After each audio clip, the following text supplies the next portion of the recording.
6:41 a.m. Pues vamos con otra situación también que es del orden mundial y que tiene incidencia en cada uno de nuestros hogares. En este momento estamos todos dependiendo de los médicos, las enfermeras, los auxiliares del sistema de salud en Colombia para la atención de esta pandemia.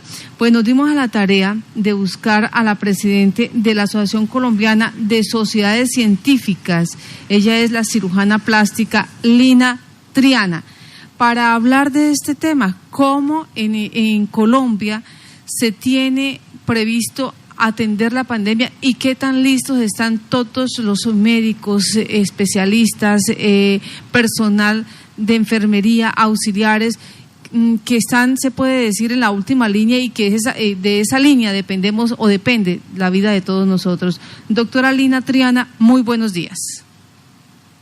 A ustedes en el día de hoy.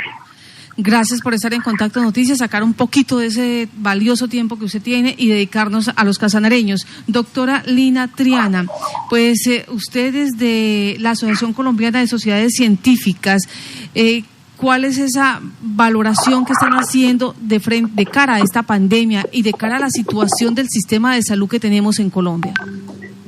Bueno, definitivamente, como hemos visto en otros países, es algo que no estamos preparados. Yo creo que en ningún país del mundo, hemos visto en noticias, ni siquiera los países desarrollados aguantan tal cantidad de pacientes que van a llegar a nuestros servicios. Sin embargo, vemos con buenos ojos lo que el gobierno nacional ha estado haciendo, que es escuchando.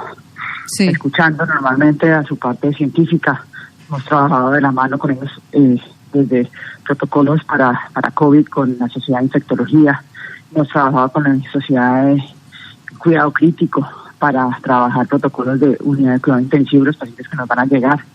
Hemos trabajado con neumología, medicina interna, sobre recomendaciones.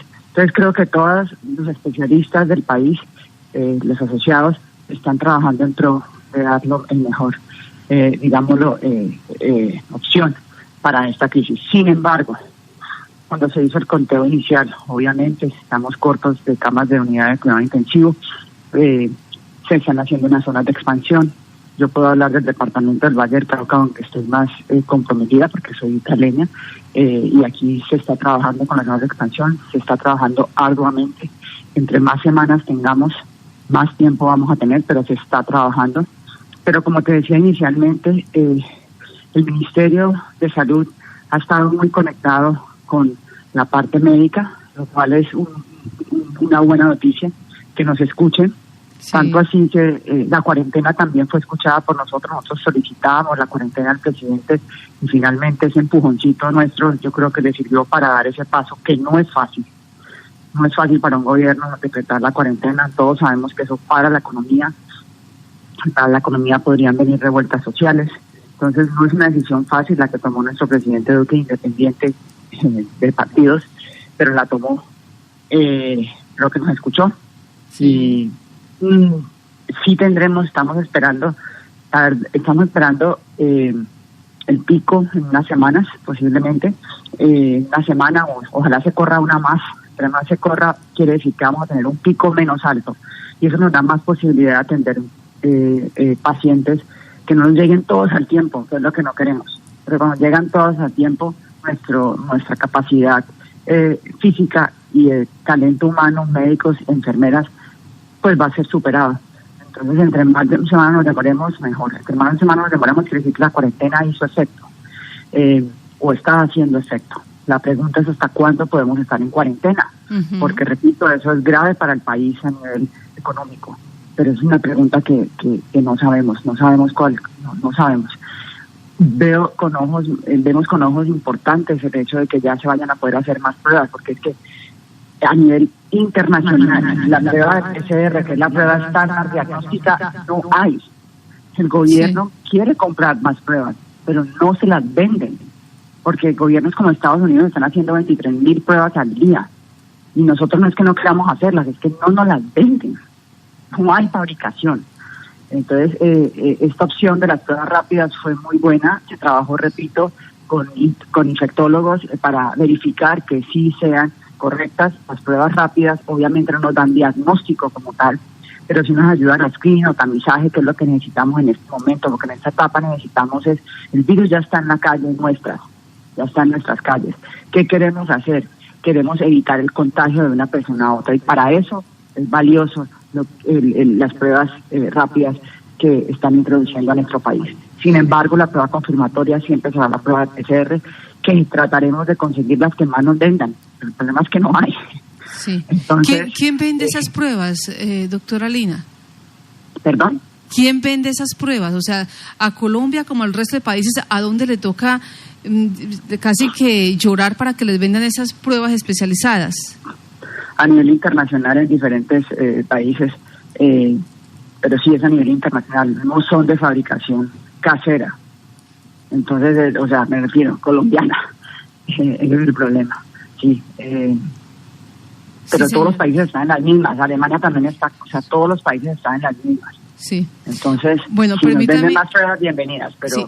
pero si no, las pruebas rápidas nos van a ayudar muchísimo al tamizaje, a tratar el contagio. Lo que queremos es disminuir el contagio, y hay siempre que recordar a la gente que las medidas básicas. Sí, señora, permítame, porque usted sabe que el COVID nos cambió la vida a todos, y ahora la mayoría de nuestros compañeros están desde su casa, ya pudimos hacer contacto con ellos. Carlos Betancourt, buenos días. Buenos días, Marta, buenos días para la doctora Lina. La pregunta, ¿qué tanto caso le hacen los mandatarios a las recomendaciones que hacen ustedes como científicos? Le cuento que con estos días de emergencia sanitaria hemos tenido de verdad una voz ante el gobierno. Obviamente faltará siempre más, pero estos días podemos decir que sí estamos siendo escuchados. Repito, obviamente hay el gobierno nacional a nivel del Ministerio de Salud, nos ha escuchado, y a nivel departamental y municipales dependerá obviamente de cada departamento y municipio. Repito, yo puedo hablar de mi departamento, que es el Valle del Cauca, y ahí hay un equipo que se ha formado, encabezadamente convocado por la gobernadora, que de verdad puso a gente, todos médicos, científicos, a trabajar por ideas y cómo sacar adelante esta emergencia a nivel del departamento. Y a nivel nacional, el ministro sí está escuchando a estas sociedades. Quisiéramos más, obviamente, pero es que hay tantas cosas por hacer que a veces todo el mundo quiere ayudar por un lado y no es correcto. Deberíamos tratar de ayudar todos juntos por un mismo canal. De esa manera somos más eficientes. Doctora Lina, tenemos a Johan Solano también, compañero nuestro, desde su casa. Buenos días, Johan. Marta, buenos días para usted, para nuestros oyentes, para la doctora Lina. Muchísimas gracias por esta comunicación, y estamos totalmente de acuerdo. Ojalá esta coyuntura permita que el gobierno nacional le dé a los científicos el lugar que requieren a nivel nacional. Doctora Lina, ¿qué diferencia hay entre las pruebas que se están practicando en este momento y las pruebas rápidas que ha autorizado el INVIMA para traer al país? Sí, bueno, no quiero dar una... De las pruebas rápidas hay varias, hay unas que no son válidas y otras que son válidas, pero digamos lo que no nos vayamos tan al detalle. Pero en cuanto a las pruebas rápidas, son pruebas que si salgo positivo, quiere decir que sí, puedo contagiar a otro. Pero si salgo negativo, hay que hacer una confirmación con el PCR. Por eso no podemos decir que son pruebas diagnósticas, son pruebas de tamizaje o de screening rápido, para poder de esa manera ver quién está contagiando. Sin embargo, la prueba diagnóstica, la prueba reina, seguirá siendo el PCR, pero estas otras nos van a ayudar a poder hacer más pruebas en más gente y de esa manera evitar el contagio, que es lo que queremos en este momento. Entre más podamos hacer el screening de los colombianos para ver quién tiene la enfermedad, vamos a poder parar más fácil el contagio, y eso es la clave en este momento. Aparte, obviamente, de lo otro que estamos trabajando, que es preparándonos para el pico grande de pacientes que nos lleguen. Entonces, hay dos cosas para hacer en este momento.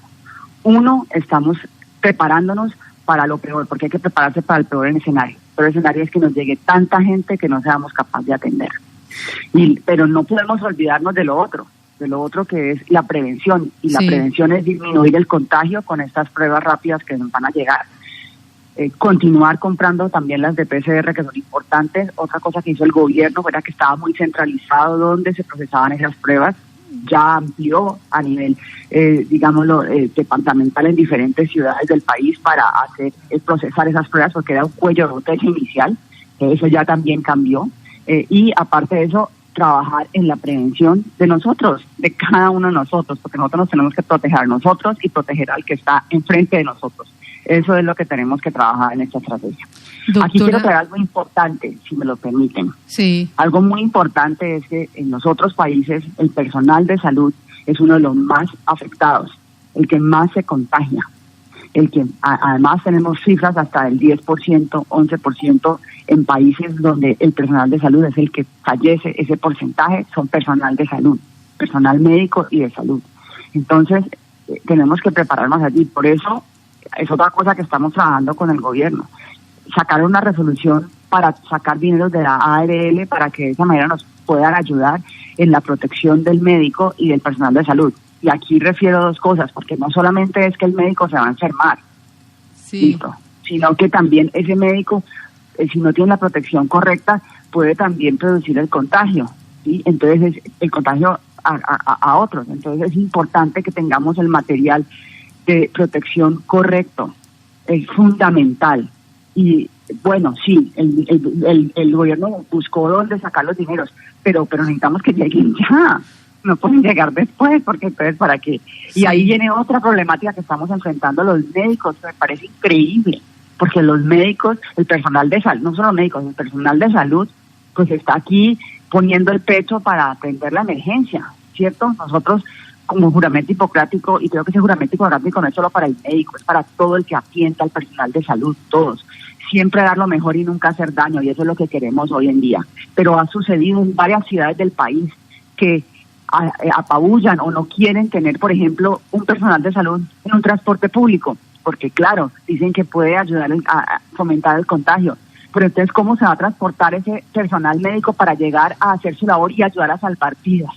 Entonces ahí también necesitamos ayuda de la población en general, que entienda que ese personal de salud que se está transportando no es por capricho, es porque está ayudando a la emergencia. Sí, y tenemos que manejar eso desde un punto de vista inteligente y desde un punto de vista de solidaridad y ayuda. Obviamente, ¿cómo hago? Tomando mi distancia, lavándome las manos y todo lo que acabo de decir de prevención. Entonces son dos cosas importantes. El médico juega un papel importante. No los aislemos, por favor. Ese médico necesita estar en la calle precisamente para llegar a su sitio de trabajo y ayudar. Y segundo, en el sitio de trabajo necesitamos los implementos correctos de protección. Si no, nos vamos a quedar sin personal de salud, que es lo que pasa en todos los países. Caen enfermos y después, no hay quien atienda la emergencia. Bueno, doctora Lina, se habló de que estábamos en etapa de contención y ahora entramos a la etapa de mitigación. ¿Eso qué es? ¿Cómo se trabaja eso? Claro, contención es cuando queremos contener el virus, ¿cierto? Mitigación quiere decir que ya el virus está en la calle, está en nosotros, en cada uno de nosotros. Entonces cambia todo porque quiere decir que tenemos que protegernos, ahí sí estando, repito, como digo, en la calle a 2 metros de distancia, si estoy más cerca poner un tapabocas, lavarme las manos, sí, todo cambia. Antes era contención, o sea que eran ciertas personas que tenían más riesgo, como por ejemplo personas que hubieran viajado del extranjero o que hubieran estado con personas del extranjero, personas aeroportuarias porque recibían los extranjeros. Entonces el virus estaba más concentrado en ese tipo de personas. Hoy en día está en cualquiera de nosotros, cualquiera que viva en nuestro territorio nacional. Carlos. ¿Aló? Doctora Lina, ¿tienen ustedes un estimado de cuántas camas hay en el país y cuántas camas adicionales se requieren? Bueno, ese es un estimado que nosotros inicialmente hicimos un conteo, teníamos 5.300 camas de unidad de cuidado intensivo, con una ocupación más o menos del 70 o hasta 80% a veces de esas camas de pacientes colombianos que se enferman, no COVID. O sea que la ocupación, la oferta, digámoslo, disponible era muy bajo. Por eso se está trabajando en las zonas de expansión. No le puedo decir con exactitud cuántas zonas de expansión tenemos hoy. No sería correcto yo decir esa cifra, pero sé que están trabajando en el departamento, por ejemplo, vuelvo y le digo, del Valle del Cauca. Se estaba trabajando activamente. La última reunión ya teníamos, había un déficit de 500 camas de unidad de cuidado intensivo para la emergencia, y ya se estaban solventando casi 300 y casi 400 más, o sea que quedaban casi 100 y pico que quedaban faltando de las zonas de expansión, de las cuales también se está trabajando arduamente para conseguirlas. Entonces, digamos lo que se está trabajando. Sin embargo, las estimaciones en los otros países han fallado, porque es que no es claro el comportamiento, y como no podemos tener mucho testeo porque no teníamos la prueba, entonces no sabemos en realidad cuántos colombianos están afectados. Y si no sabemos cuántos colombianos están afectados, no sabemos cuántos colombianos están contagiando a otros colombianos. Y de esa manera es muy difícil hacer una estadística precisa. Sí. Doctora, usted hablaba... Un poco más, se hablaba de la fase de contención, se hablaba de la fase de preparación. ¿Podemos explicar cuáles son esas fases que contempla cada una? Sí, claro, en la fase, como te expliqué, inicialmente en la fase de contención lo que queremos es contener, que el virus solo quede en esas personas que tuvieron esos contactos, y normalmente el primer contacto no es un contacto originario de nuestro país, sino que viene de afuera. Por eso estamos conteniendo, para que no se riegue en nuestro territorio nacional. En la fase de mitigación ya no hay, ya se pierde esa cadena original. ¿Qué quiere decir eso? En la fase de contención normalmente usted tiene un enfermo y usted sigue que lo cogió, que ese enfermo estuvo en la China, o que ese enfermo estuvo en España, o que ese enfermo estuvo con una persona que vino de España. Entonces usted sigue todo el trazado y la cadena nunca se quiebra, se está conteniendo porque usted ya esa persona la trata, ya sabe de dónde llegó, entonces quiere decir que la puede contener. Cuando ya pasa a fase de mitigación, quiere decir que la cadena está rota. Usted tiene la enfermedad y usted no sabe, usted no tiene ningún contacto de un país extranjero o ningún contacto de riesgo de haber contenido la enfermedad, porque ya hay gente que está aquí en nuestro país la que está infectando a otra gente. Bueno, estoy hilada con la pregunta de Johan y voy a lo siguiente. Es que usted hablaba, estamos en fase de mitigación, la cadena se rompió y no sabemos cuántas personas están enfermas en Colombia contagiando a otras personas. ¿Y qué sigue? Pero era que ella habló de un pico, dijo, esperamos la próxima semana un pico. ¿Cómo esperar ese pico si no sabemos realmente cuántas personas tenemos enfermas en el país? Sí, pero bueno, lo que hacemos es, de acuerdo al RO, que es de acuerdo a unas estimaciones estadísticas, de acuerdo a la primera persona que se contagió, y lo que tenemos de información para poder verificar más o menos cuándo llega el pico. Pero no, repito, hay muchas estimaciones, hay unas a nivel de nuestro gobierno, hay otras de otros grupos aislados de epidemiología, pero no podemos decirlo con certeza. Se cree que el pico puede ser, se decía inicialmente que iba a ser esta semana, pero después obviamente con lo que empezamos a ver de la estadística se cambió, y gracias a la cuarentena. Si no, ya estaríamos en el pico. Entonces, a ese aislamiento obligatorio que estamos haciendo, si no, ya estaríamos en el pico. El hecho de que estemos corriendo el pico es buenísimo. Es buenísimo porque quiere decir que, repito, nos van a llegar menos enfermos al mismo tiempo. Pero sí, todavía estamos en un incertidumbre. Tenemos que prepararnos para días difíciles. Ojalá no nos lleguen esos días tan difíciles. Eso es lo que estamos trabajando desde las sociedades científicas y el gobierno nacional. Pero hay que estar preparados, repito, para ese momento donde no alcance la capacidad. Eso es lo que están viviendo todos los países del mundo. Sí. Pero muchos de esos países no han hecho la cuarentena estricta al tiempo necesario. Porque, repito, la clave no es hacer la cuarentena cuando ya estemos en el pico. La clave es hacer la cuarentena lo antes posible. Y eso fue lo que el gobierno tomó la decisión. Que, repito, no es fácil porque afecta nuestra economía. Yo no sé qué va a pasar con nuestro país, con el petróleo en el piso y con esta afectación económica. No es fácil, repito, en este momento ser parte del gobierno nacional y tomar estas decisiones, pero era lo que tenía que hacerse desde la perspectiva del gremio médico y de la salud, que es salvar vidas. Doctora, de la fase de mitigación nos preguntan acá, ¿qué otra fase sigue? Bueno, la fase de mitigación es la fase, digámoslo, donde ya está todo. La fase que sigue simplemente es la fase donde les digo, hay una sobrecarga por el exceso de pacientes agudos y no suficientes camas. Esa es la fase que tenemos que pasar y después ya sigue una fase de remisión en donde ya la curva de pacientes enfermos empieza a bajar y ya, digamos, el sistema de salud es capaz de atender los enfermos que llegan. Esa fase tampoco podemos decirle hasta cuándo va a ir. Primero esperemos que nos llegue el pico para después hablar de la fase de remisión. Carlos. Doctora, usted ha dicho debemos prepararnos para lo peor. ¿Contamos con el personal médico suficiente para atenderlo? Bueno, en estos momentos, si ustedes han mirado, la Procuraduría está haciendo activamente diferentes, digámoslo, decretos para tratar de solventar la emergencia sanitaria. Sí, tenemos en este momento un personal, digámoslo, suficiente. El problema es que el personal médico se enferma. Entonces ahí es donde vamos a empezar a tener una disminución del recurso humano. Pero si logramos proteger a ese personal para que no se contagie y no se enferme, podemos trabajar con el personal que tenemos hoy en día en nuestro país. La clave es que ese personal no se enferma. Doctora Lina Triana, pues sabemos que usted tiene un compromiso a las 7 de la mañana. No sé si pedirle el favor y más bien trabajamos mañana otra partecita de COVID-19 para no hacerla llegar tarde a esta cita que sabemos que hace 4 minutos la están esperando. ¿Le parece?